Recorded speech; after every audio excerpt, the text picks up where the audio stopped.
Good afternoon, students. How are you all? Fine. Okay, very good. Students, now is the session of business study. As usually, it happens every day at this time.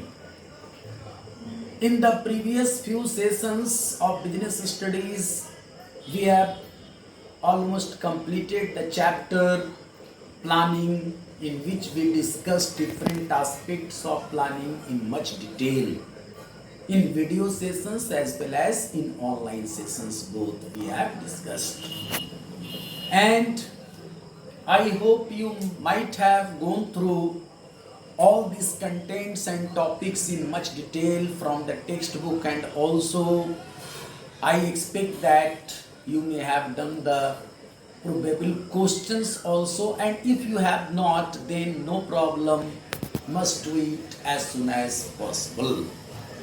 Okay, students, today I am going to start the new chapter, and that is organizing.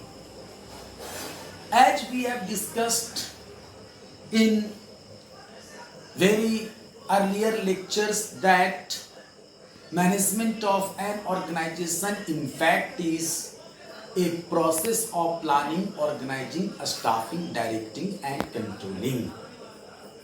Management begins from planning, and after performing planning function enters into the second phase, second stage of this process, of this management process, and that is called organizing. Okay, so let us start this chapter today, and in this chapter also we will try to explain all the things very clearly as far as possible. The first topic of this chapter is the meaning of organizing. Okay, students, under planning, the decisions are taken in advance. The activities to be performed in future are also decided in advance to achieve some predetermined goals and order.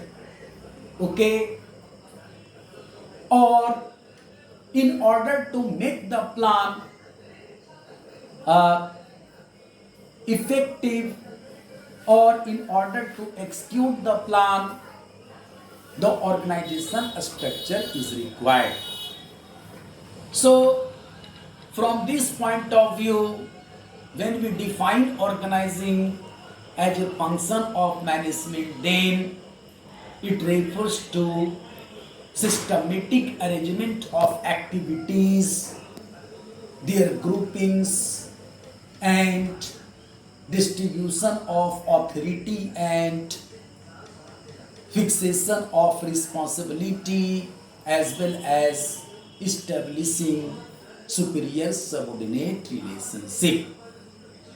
Overall, in one sentence you can say the systematic arrangement of different activities of an organization is called organizing function of management, and this function includes the distribution of authority, the determination of responsibility of the personnel working in the organization, and it also includes the superior subordinate relationship.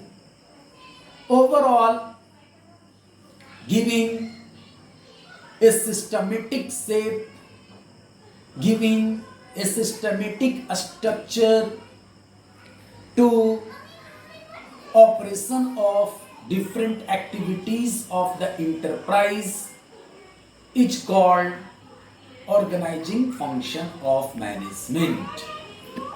Okay, I think it may be clear to you all what is called organizing. Okay, you can find this structure of organizing better in your school or in a company or in a business firm. Everyone is working but working different jobs and in different capacities. Okay, the authorities and responsibilities of all the people are not equal, rather different. All these are related to organizing function of management. Now, what is this organizing function is clear. You know, there is a process of organizing in an enterprise by the management, and this process involves 4 steps, which are as: first step, identification and classification of the activities; second step is departmentalization; the third step is assignment of duties; and the fourth step is establishing reporting relationship.